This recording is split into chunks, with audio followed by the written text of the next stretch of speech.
hotel works. Adam has an invincible exorcist army pointed right at my doorstep, and there's nothing I can do about any of it! There are two ways to view this speech. The first way is to believe that the writers kind of forgot what the entire purpose of the hotel, and thereby the show, was about. Charlie should be more than willing to forgive Vaggie, and should definitely understand exactly why Vaggie never told anyone she was an angel. The other way I could interpret this scene is that the writers are trying to make Charlie out to be a hypocrite, showing us that she can talk the talk of redemption, but not walk the walk. Obviously, I believe the show to be doing the former, as making Charlie a hypocrite would be daring and brave, two qualities the creators of this show are unable to manifest. Those big scary angels are not quite as indestructible as they seem. What are you... How smart is Charlie meant to be? Because there are points in this show where she displays such a lack of intelligence and wisdom that I can't believe she's a reasonable adult. I know this has to do with the creators wanting the angels to seem indestructible until recently. However, when Alistair says that angels are not as indestructible as Charlie thinks they are, she should have thought of her own lover, an angel who is missing an eye and her wings. Even if Charlie was not willing to ask Vaggie herself, she should have gotten someone else to ask Vaggie how she got hurt. Deal. Who would have thought that Lucifer and Lilith would have been bad parents? Oh wait, everyone. After all, every parent would teach their children to never deal with a demon. So, in a way, I can believe that Charlie would be so stupidly naive as to not realize that this deal will come back to bite her. He knows how they can be harmed. But I didn't even know that was possible. If you did... Huh? How? Vaggie should know better than any other angel that angels can be hurt. She is literally living proof that angels are not invincible. I need you to go to her. Convince her to teach us. If she can, we might have a chance. Does Charlie trust Vaggie or not? Because the way she talks to her tells me she doesn't, but then the writers realize that they still want Vaggie to be important to the show, so they have Charlie do a 180 on trusting Vaggie, giving her the most important task of figuring out how to harm angels. The cake hasn't just been had and ate as well. It has been thoroughly shoved down their throats and choked on. Some nice pinky fingers instead. No. This was painful to watch. I want to burn this entire town to the ground, sending it to an even deeper hell. We know an angel fell at your hands, and we need to know how. No. What do you mean, no? I agree with Vaggie. What do you mean, no? Carmilla Carmine has been told by Vaggie that she comes as an emissary from the Princess of Hell. The rigid hierarchies of Hell should be so dogmatic and tyrannical in this universe that saying no to someone who is second only to Satan himself should be an absolute death sentence. There is no reality in which saying no would end in Carmine's favour, especially since her established motivation up to this point is the safety of her daughters. Saying no to Lucifer's bloodline should be a guaranteed way to make sure they are not safe. All Charlie has ever done is try to make things better, to help her people who, newsflash, include your people too. Hell is not a nation on earth. Every sinner was sent there because they deserved it. The writers seem to keep forgetting that. Every sinner's design has been seemingly random, or at least vaguely thematic to their greatest sins, presumably in life. Although some designs do rather stretch that idea. For example, What were Keith David's characters, Alistair's, or Angel Dust's greatest sins meant to have been? Because I'm not really sure based on their designs. Still, each design has been unique, but apparently cannibals all look the same, as if these sinners are a race unto themselves. That brings up a greater question. If you go to hell and become a cannibal there, do you begin to look like a cannibal, or do you stay as you are? Fuck you, you old bitch! Wow, Charlie finally grew a backbone. Now she just needs to learn how to handle heckling like an adult. Before you found out about me, did you know angels could be harmed? No. Bullshit! This show is driving me mad. What does Vaggie mean by no? Of course she knew angels could be harmed. She was harmed.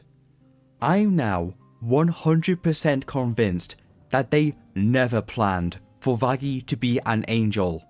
No writer, whether on their lonesome or with others, could ever be this stupid. Except they were. Somehow. Some way. Angelic weapons? It's that simple? How has no one else figured this out? Why would angels wield weapons that could harm them, especially when going into a war zone? In fact, the only reason I would give my men weapons that could harm them is to teach them to fear and be cautious about the unexpected, to treat every weapon their enemies wielded as if they were able to kill them, even if they couldn't. Also, accidents happen.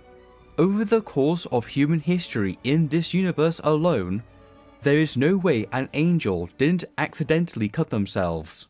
Angelic steel isn't common, and those who have it aren't exactly rushing off to test it against exorcists. Why do modern writers keep failing at, or seemingly hate world building? How do you fail at world building this badly? Why would the angels ever leave their weapons lying about after an extermination? That could only lead to more trouble. You don't become an angelic arms dealer without arming yourself first. Is this show implying that sinners can reforge angelic metal? Let's just skip over the obvious questions and instead go to the next logical step. Why would you waste this extremely precious metal making sharpened leg wraps, rather than something more useful, like a spear, a sword, or better yet, super bullets? You'll only stand a chance if you're out for love, out for... This song is awful. The rhymes are bad, the lyrics are bad, and it doesn't make a lick of sense. Because Carmine is singing to Vaggie, a character with only one note, Love Charlie. In fact, this song would have made more sense and could have had a point if Carmine was singing it for Charlie, or, funnily enough, Vaggie was singing it for Carmine. You're out for love, out for love, love. I dislike saying this, but Carmine's voice actress sounds so uninfused to be on this show. The way she speaks makes me believe she couldn't be more bored. And now when she's singing a song where she should be filled with energy and excitement, she can't seem to muster it. The actions of the character and the tone of the voice actress simply do not match. Perhaps it isn't her fault, but the fault of her voice director. What do you do when someone you love lies to you about who they are? Romance? My specialty, come on. Your Honor, if you are what you eat, then my client is a people person. Isn't that silly hotel of yours all about redemption? Yes? Wow! Charlie did forget what her life's mission was. That's just sad. How do you normally explain your hotel? By singing. But that never works. It would. Correct. Singing doesn't work when you do it poorly. See what I mean? They all look the same. Every other sinner looks random or on theme, but individually unique. Maybe these people are here for a reason, Charlie.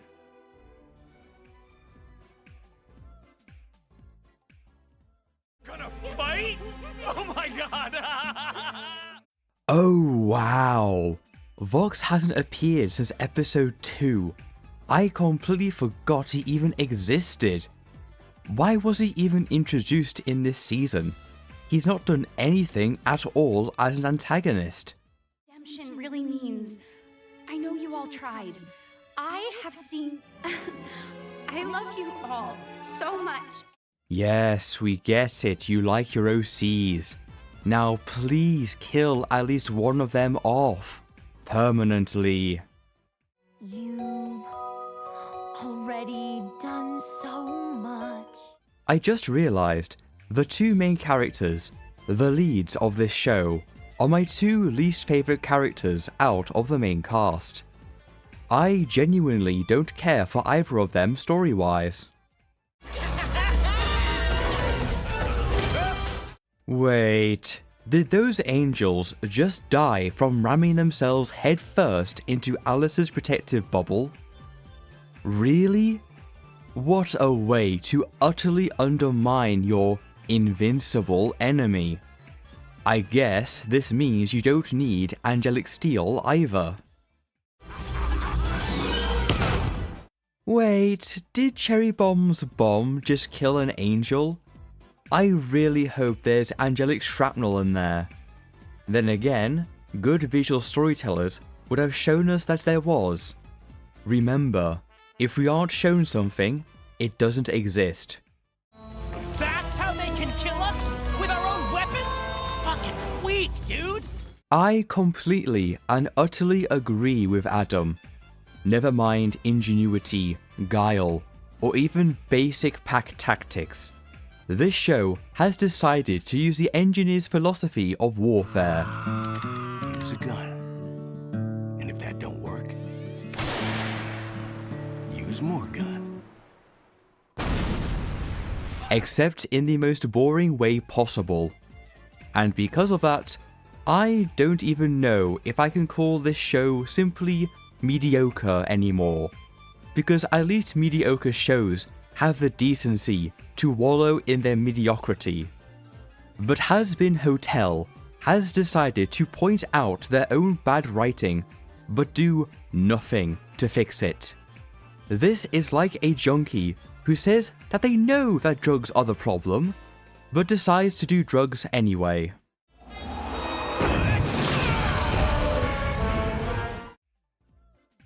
Huh? Adam could have punched the shield away this entire time? Really? Wow. I've not been this unenthused about a fight scene since the last time I watched a generic shonen anime. What just happened? Fuck. Wow, that moment would have been far more impactful if they didn't turn off his voice filter all the time. Also, Alistair still isn't dead. At this point, I'm convinced his plot armor is thicker than Charlie's. This is better than sex! Looks like Vizzy was inspired by Family Guy, because we keep having these completely worthless cutaways to the V's, who have had absolutely no impact on this episode's story whatsoever, just like Family Guy. That could have been ugly. The problem with relying too heavily on being subversive is that all your unexpected subversions become expected. And because you keep subverting so much, you start to think that everything you write is amazing because you can do a little bit of deconstruction, even though deconstruction is so easy, even a child can do it. So yes, I saw Serpentius' death coming from a mile away, because these writers forgot that you can paste their flags over more than one episode. Let me say a little bit more on deconstruction. Like everyone else in Hollywood, the writers for Hazbin Hotel have forgotten that subversion has two steps: the deconstruction and the reconstruction. When you're sniffing your own farts so much, you forget the hard part: reconstruction. Anyways, rip Serpentius. We hardly knew ye. I still don't care to know ye. And I don't know why ye death cause such devastation to anyone but Charlie.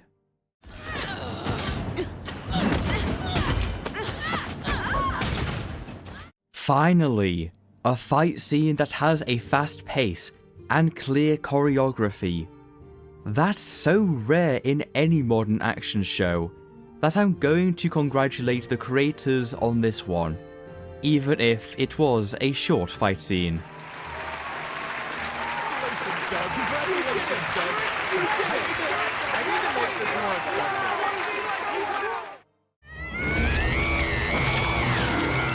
There is so much wrong with this. First off, I thought angels could only be hurt by angelic weaponry. Second off, Vaggie had absolutely no reason not to finish her off then and there. This show has worse plot armor for characters with names than Warhammer does for helmetless space marines with names.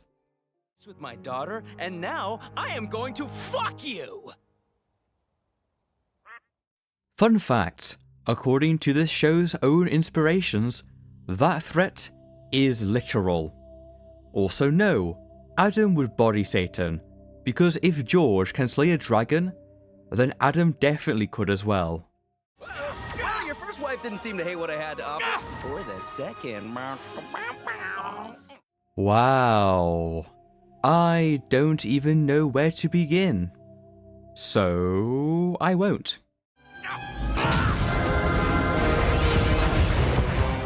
Laser beams. The lazy hack writer's magic. Because you might as well just give that character a gun. I started everything on Earth! All of mankind came from these fucking nuts! You all should be worshipping me, you ungrateful— Adam's speech is unironically something Satan would start spewing if he got backed into a corner. In fact, Adam's character is so assassinated from what he should be that I can only guess that he and Lucifer swapped places at some point, and even when things got so out of hand, they decided to keep up the charade for the vine. If it wasn't obvious, Adam would never claim to have created humanity, mainly because he knows that he is made in God's image. A look in the mirror is all Adam would need to see the face of God. Hey, you got something sticking out of your thing there. Adam's death is stupid on so many levels, but for the sake of time, I'll only go into two. The first is that I was right. The writers of this show cannot help themselves when it comes to subversions. It's like they're Pavlov's dog. The other thing was that by killing Adam's spirit, they have now given heaven all of the justification it needs to go to open war with hell. Of course, that would require immense consequences, and this show hates consequences. I wouldn't even be surprised if they forgot that Adam existed come season 2. Stay with me, sir! Adam!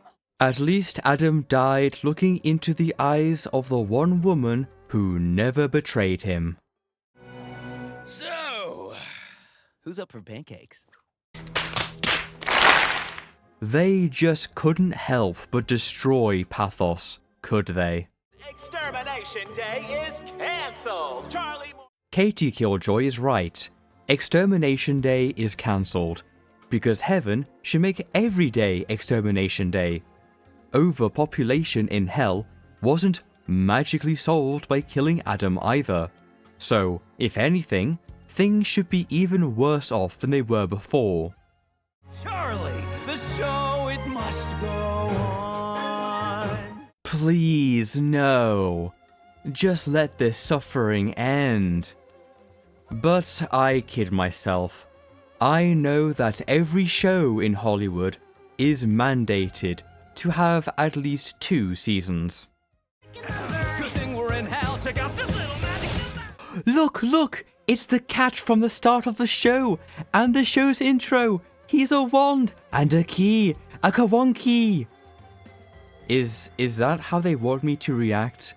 Soy pogging at the most bare bones setups and payoffs?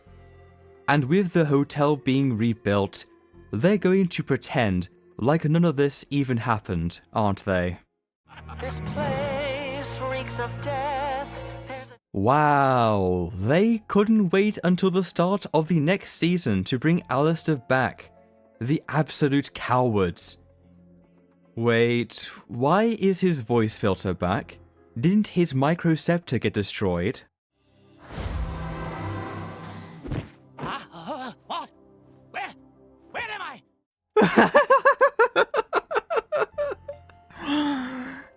Adam is the only character who truly redeemed a sinner.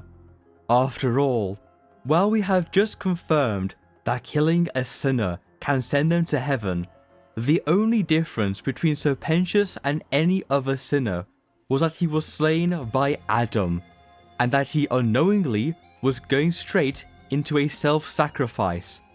For all we know, Adam was the only being in this show capable of bringing sinners to heaven.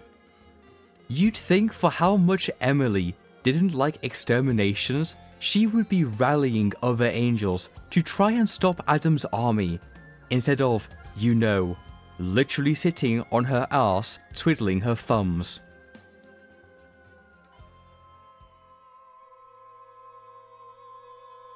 After watching the entire show, I've just found out that there is also a pilot on YouTube, and despite my reluctance, for the sake of completeness, I've decided to give it a watch.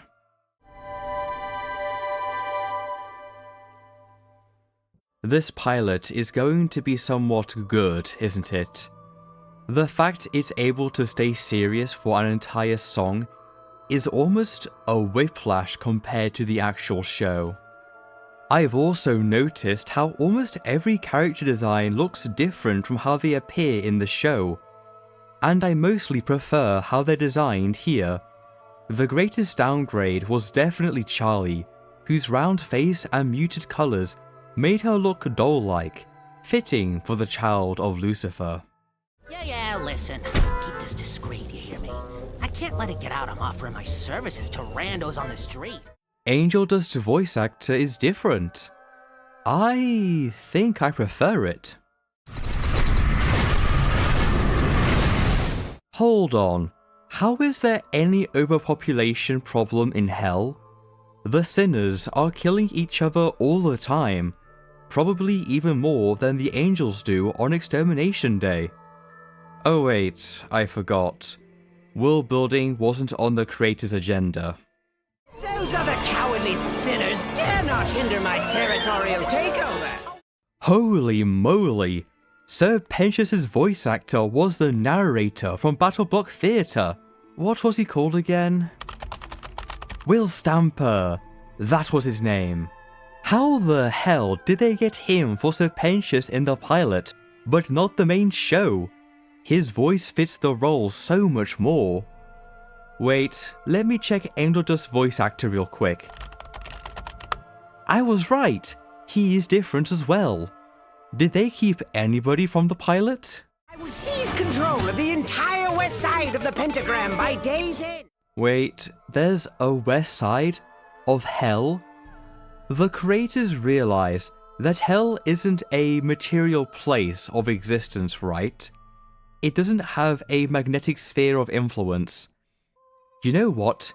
Even in the main show, the writers could not world build to save their lives. Why am I surprised they couldn't in the pilot either? Because I know you, but please don't sing. This is serious. Wow, this voice actress for Vaggie can actually voice act. What the hell happened between this pilot and the actual show?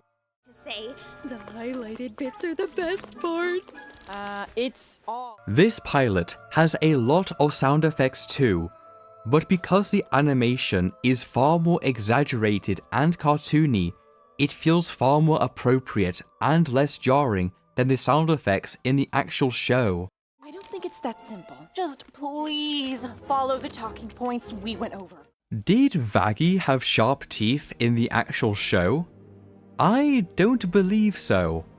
I am now more certain than ever before that Vaggie was never meant to be a fallen angel. I'll just have to resort to my impeccable improv skills. Americans, we have talked about this. You have been banned from speaking in an English accent, even faux English. Never do it again. You can put that away. I don't touch the gays. I have standards. Wow! For the first time, I am laughing with the show, not at it. Where was this bite in the actual show? But wait, there's a problem. Even if this joke did make me laugh. That's the daughter of Lucifer, the princess of hell. Some haughty news anchor should be so far down the social hierarchy that even thinking of bad-mouthing Charlie should result in her getting lashed. But saying that to Charlie's face? Off with her head. Fuck about what some tux-wearing demon princess wants to advertise. So don't get cute with me, honey, or I will fucking bury you. And we're live! In the pilot, female characters have female bodies.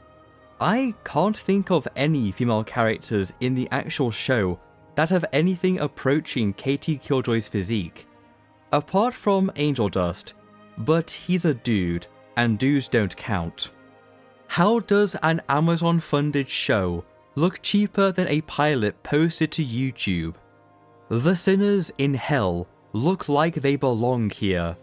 A diverse cast of furries and non-Christians. I have a dream.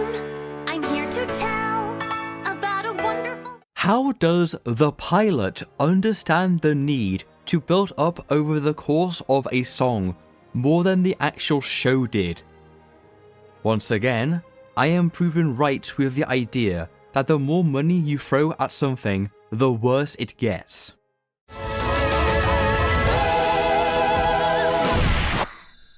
Wow, that song was one of the better songs in the show. It wasn't great, but it was better than my low expectations expected. Wow! That was shit. Wow, your voice acting was terrible. I've already said it before in the main show, and in this episode, but here it's the most egregious. Katie Killjoy looks like she's going to kill the Princess of Hell. Social hierarchies are strict in India, aka Hell on Earth, even when they're meant to be abolished. Why would they be any less strict in actual hell? Oh, harder, Daddy! Son? This pilot has made me laugh more than any of the episodes in the actual show, combined. Helping friends with stuff? Not with turf wars that result in territorial genocide! So the whole idea of turf wars ended up not mattering, even though they would 100% be happening all the time in hell. Imagine if they had to defend the Hazbin Hotel from sinners looking to turn it into their new headquarters. Don't get your taco in a twist, baby. Was that you trying to be sexist or racist? Whatever pisses you off more. I was right. Vaggie being an angel was not planned. Angels aren't humans, and so don't belong to any singular nation or race of humans. I'm gonna kill him. Too late, Toots. Wait! Would that make me double dead? Where exactly do I go? To double hell? Good point. What the hell happens when the dead die? I sure hope the main show gives an answer. I don't know what I'm doing. I could really use some advice, Mom. Oh, that gave me a hearty chuckle. Getting advice on how to be good from Lilith is almost as bad as getting advice on how to be good from the devil.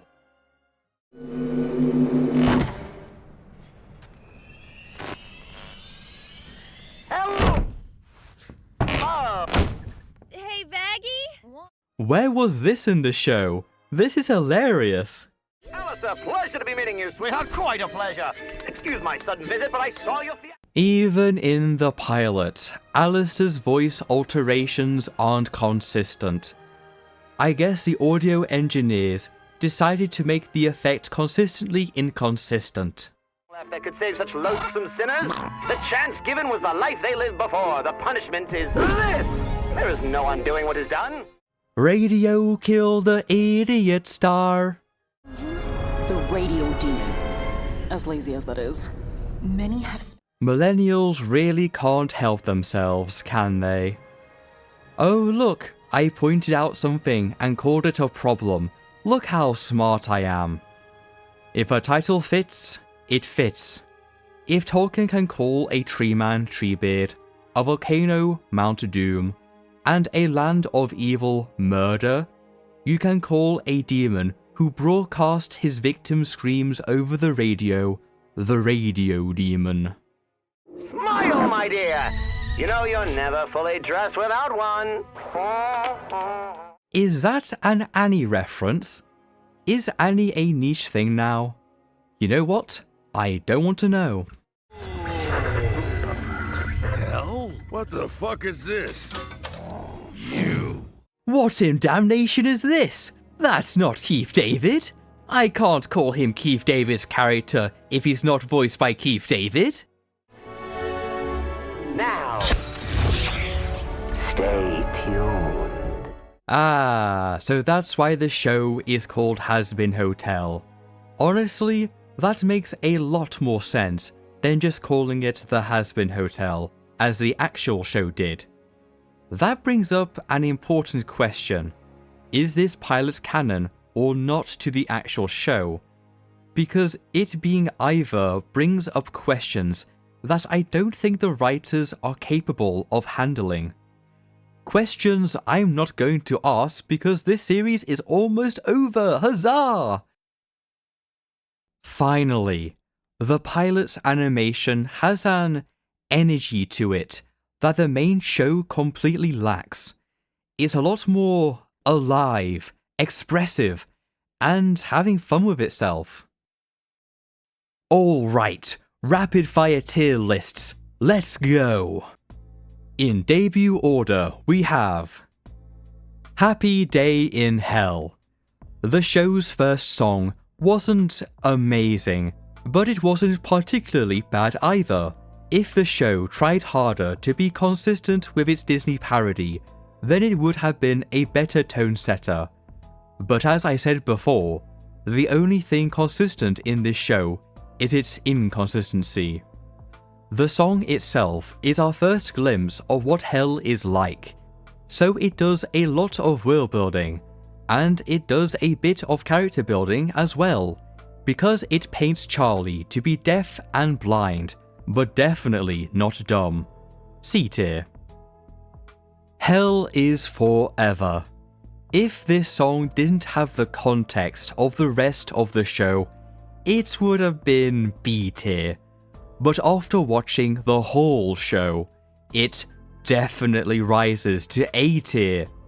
They really wanted you to hate Adam so much that you can't help but love him and his antics.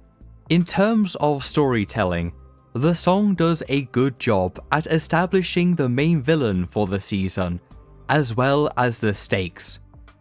Also, the creators broke their no touching holograms rule at the end of the song. Good job. Stayed gone. S tier. That's right. Even after watching the entire first season, this song is still my favourite. Why? Because watching a villain coping and seething is hilarious. The only problem with this song is that Alistair is in it. Also yes, I'm grading these songs based on each other's qualities, not on how much I like these songs compared to others outside this piece of media.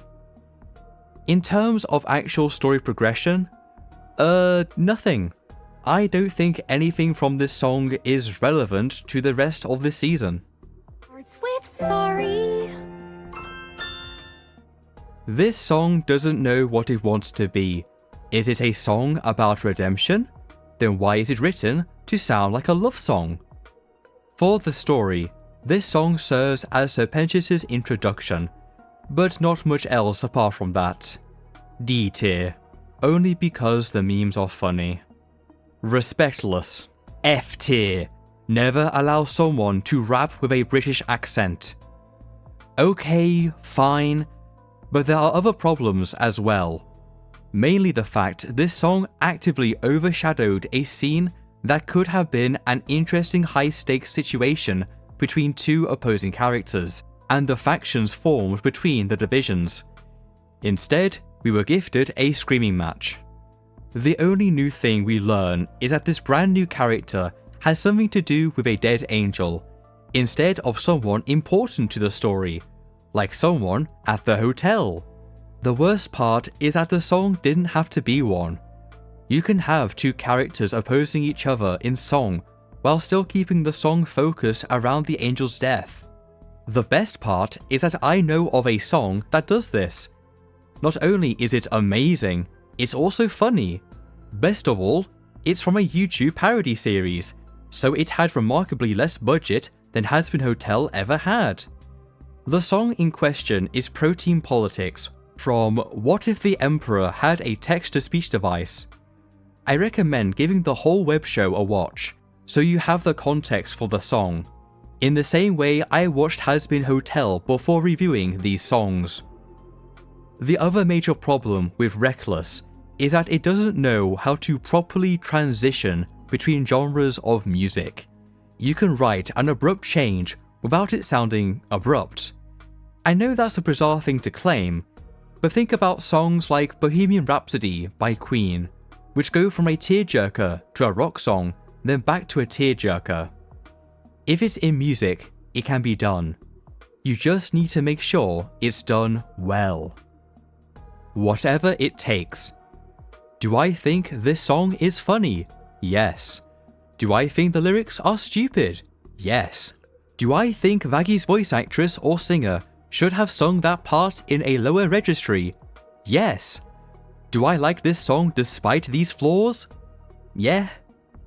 I have a soft spot for rock ballads, okay? A tier. In terms of story progression, it doesn't do much, but it clearly sets up the fact Vaggy and Carmilla will have a connection later on. Poison. The songwriters forgot that Angel Dust is in hell. This song would have been far more impactful if this was sung by Anthony when he was still alive. The song itself is just a pop song as well, if, admittedly, a better one than most. Not a high bar, mind you, but still an achievement. D tier. What? Just because it's better than pop music doesn't mean it's actually good. For the story, this song is the equivalent of filler. Nothing new is established. That's not to say this type of song is inherently bad. It's just that the song itself isn't good, so it doesn't work, at least to me. Loser, baby. This is the kind of song that only works if I care about both of these characters. To be fair, if you like the show and like Poison, you probably like Angel Dust. But Keith David's character has nothing going for him. Despite this, the song itself does show character development for both Angel Dust and Keith David's character, in the form of their friendship and solidarity. C tier. Hell's Greatest Dad. It's friend like me, but bad, and gets ruined by the ending because the writers are literary cowards. F tier. More than anything. This song irks me so much. This song, in any other context, might have been fine, perhaps even good?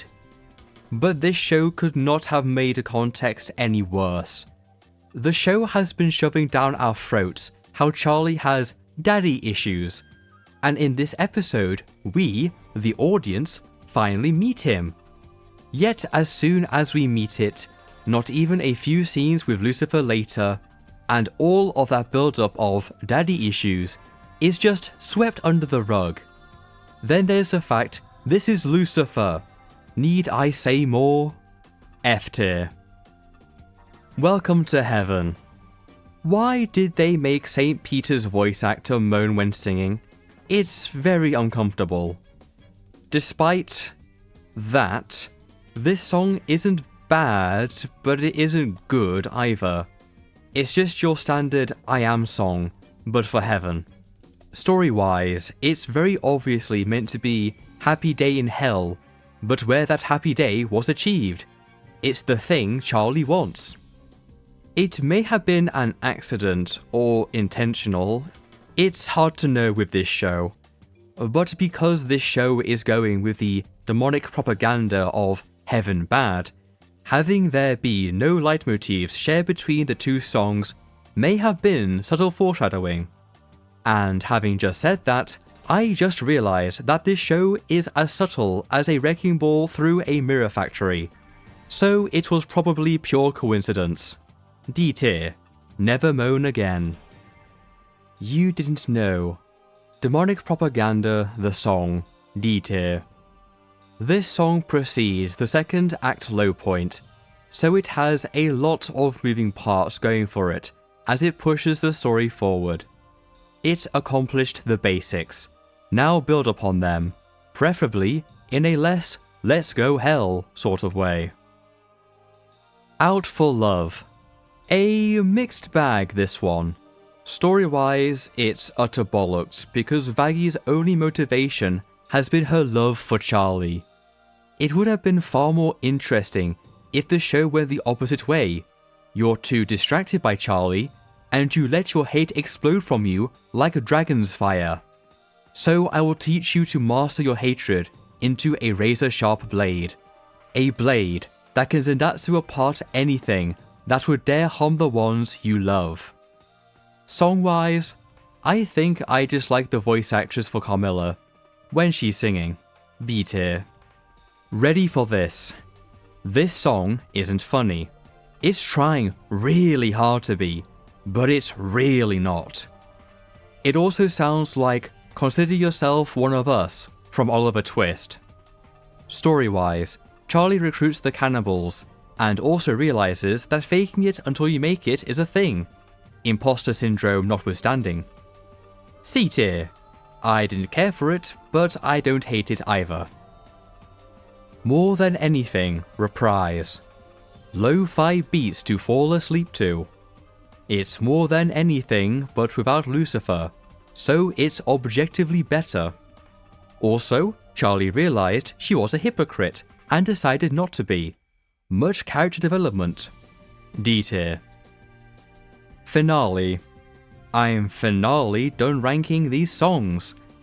This song is the most forgettable song in this show, which ironically makes it better than some others on this list. Story-wise, I hate it. Consequences be damned. C tier. The episodes. They're all bad, okay?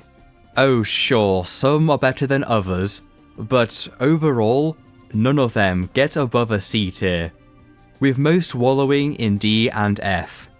Yes, that's even when compared to each other. So my overall review of this show is, it's not worth your time. I do not recommend it. And that's it, I'm finally done. I don't have to think about this bloody show anymore. Thank you all for watching. Season 2? What do you mean there's a Season 2? Alright, listen up my dear audience. Get this video to 100 likes, and I'll watch through Season 2 to report my findings. You may also be asking about my thoughts on Hell of a Boss. All I can say is, I've only watched season 1, and from what I've seen, it's just more of the same, and isn't even set in the same universe, so I wouldn't watch any more of it, unless you really wanted me to. But in the meantime, I have got an iceberg to fill out. Until next time, have a nice day, and God be with you.